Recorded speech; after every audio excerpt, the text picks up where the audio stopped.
Shalom. I want to start giving all praises due to Yahweh, Bahashem, Yahweh Shah, and double honors to the apostles of Great Millstone, and salutations to all you Akim pushing this word of sincerity and truth. Brother Shema, another episode of Performing Arts. I want to get into how words is very important, okay? And I'm going to start off with this small clip and get to it, so bear with me. Okay?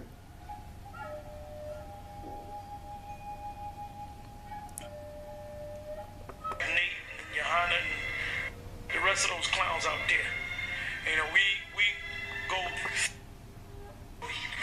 brother Paleo. Exactly.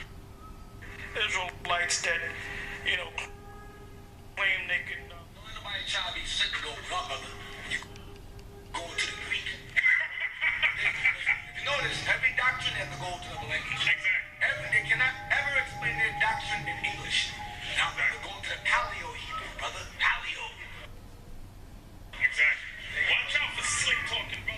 Going to the Bible, and that's all they need. They don't have to look up words in the Greek or look up words in the Hebrew,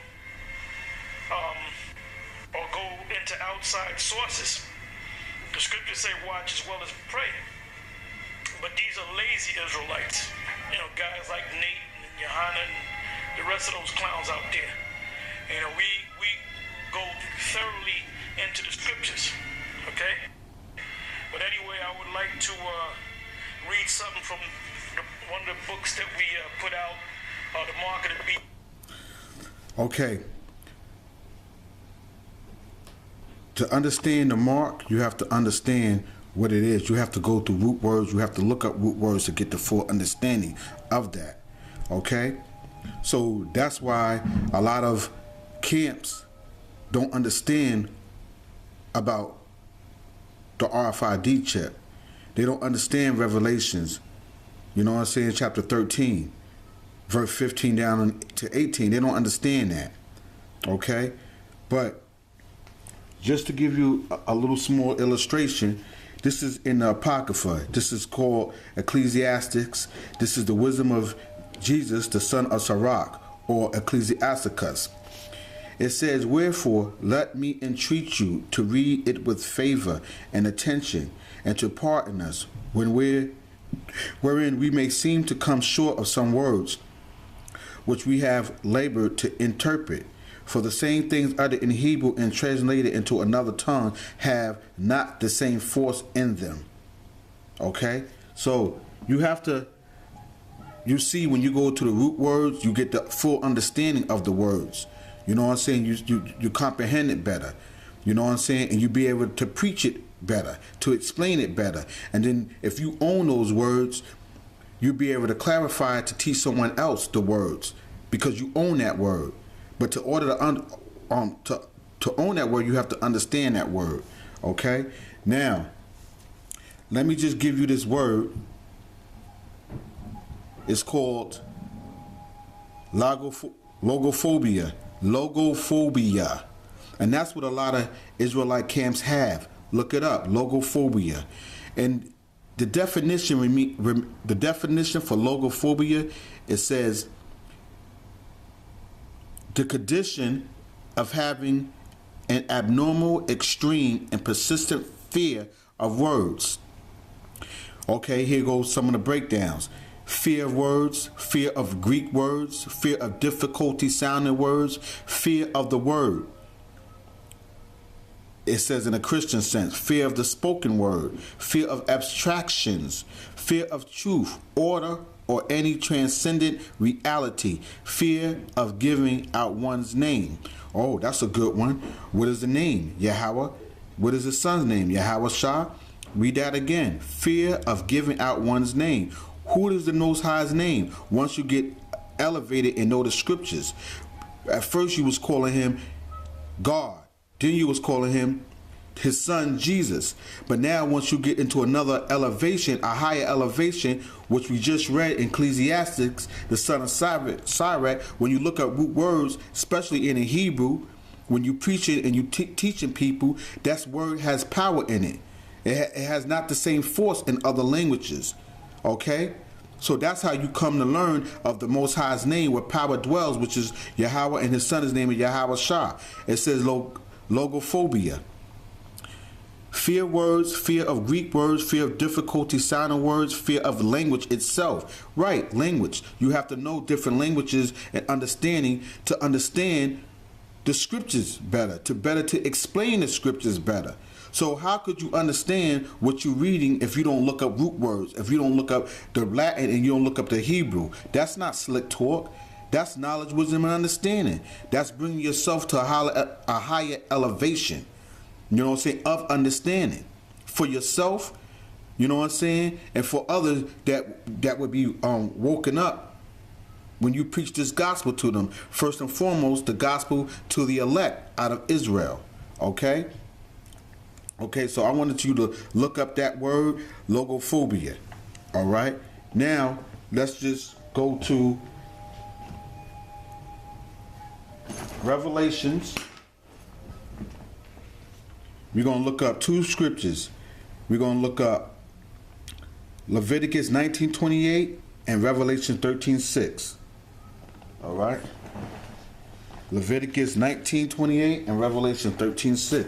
Let's start with Leviticus 19:28. Leviticus 19:28. You shall not make any cuttings in your flesh for the dead, nor print any marks upon you. I am the Lord. Okay? Now, let's go to Revelation 13:16.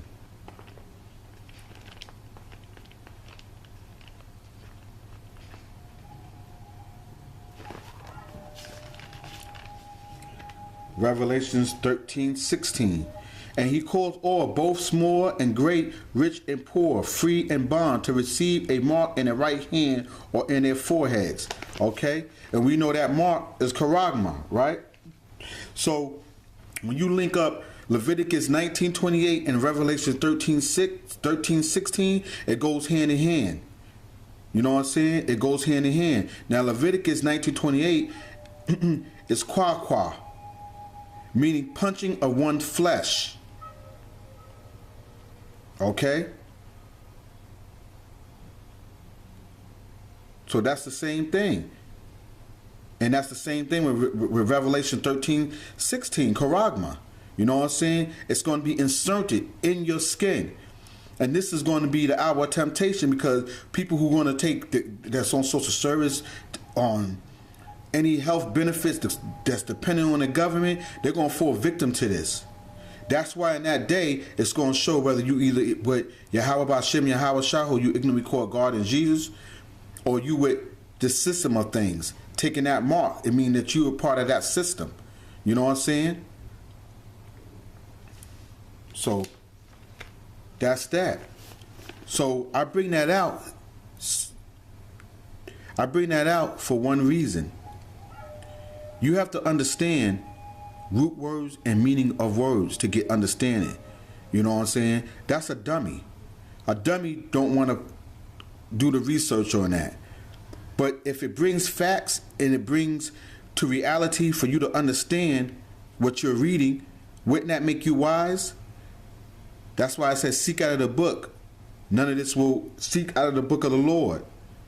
All right? Because you get knowledge and wisdom, understanding. When you seeking is studying. You know what I'm saying? Meditating on what you learned. So when we have other camps that's saying that it's not the RFI, the Revelation 13:6 is not the mandatory RFID check, you know what I'm saying? That it's not that, then you don't understand. You don't understand what you read. And did I understand what I read? You can't understand what you read, because you didn't look into the root words. I remember an old teacher told me that when you have a word that you want to use and you don't know how to put that word in a sentence, you don't own that word. When you be able to take that word and use it in a sentence, you own that word. So when you own something, you got it down packed. You know what I'm saying? That's the same thing with looking up words. You know what I'm saying? You put them together so you can get full understanding. You own that word. That word is like the definition, explaining that word right off the top of your head. You own it. Okay? So our jobs, the men of great millstone, Lord willing, the men of the elect, is to counteract that, because that's evil. You know what I'm saying? We have to counteract that. And I like to use my favorite scripture in ending this. Jude.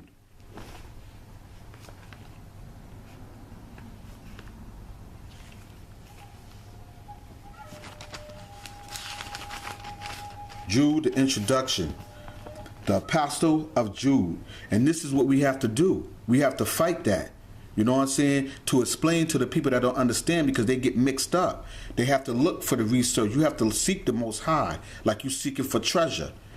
Okay? It says fight, contend, do battle. When apostate arises, when false teachers emerge, when the truth of the Most High is attacked. Right.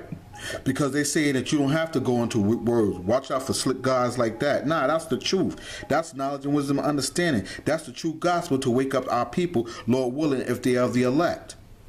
Okay? So we fighting for that. We fighting for all of that stuff that misleading our people. Especially and foremost in these scriptures and learning. Okay? When the truth of the Most High is attacked, it is time to fight for the faith. Continue on fighting. We counteracting all that garbage that people putting out.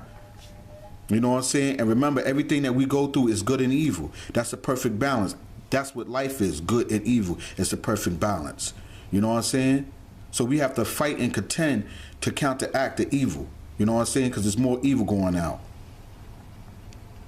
All right? So, Brother Shema, I hope you edified. Shalom.